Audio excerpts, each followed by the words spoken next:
Jo crec que el professorat en general en parlarem bé de Bolonya, perquè veiem una possibilitat de fer una reforma en profunditat del contingut dels ensenyaments i també, sobretot, de la metodologia d'aprenentatge, que això permetrà formar uns professionals més ben preparats per al futur. En comptes de fer una sessió de 2 hores amb tot el grup, aniràs fent sessions més reduïdes, amb 3-4 alumnes, depenent, i de vegades amb un sol alumne. Però crec que és molt més gratificant i que podem ajudar molt més als alumnes en la seva formació amb aquest sistema que amb la gran classe.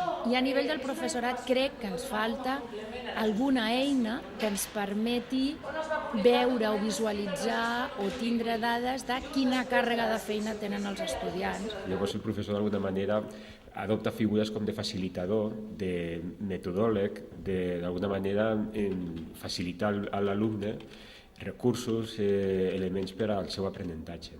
L'altra qüestió és el cost zero, és a dir, que el procés d'implementació de Bolonya es fa sense un finançament addicional i d'altra banda estem en una època de retalls financers pel que fa a la universitat pública i per tant significa que d'alguna manera patirem aquest retall de finançament. Senyors, així no.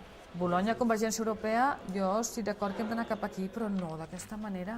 Però no hem fet un procés de reflexió i d'anàlisi seriós i ampli. No l'hem fet, perquè també ens ha vingut tot molt vertical. Però és que tampoc hem reaccionat. Això jo crec que és una autocrítica que hauríem de fer el professorat amb el nostre conjunt. I hem d'aprendre d'aquest conflicte que ens estan plantejant, és un repte. I aprofitar aquesta escletxa per realment aturar el que s'hagi d'aturar, si cal, fer una moratòria. Si a Espanya s'ha de fer moratòria, la ministra d'Educació espanyola pot argumentar-ho. I és que ens hi juguem molt, ens hi juguem moltíssim.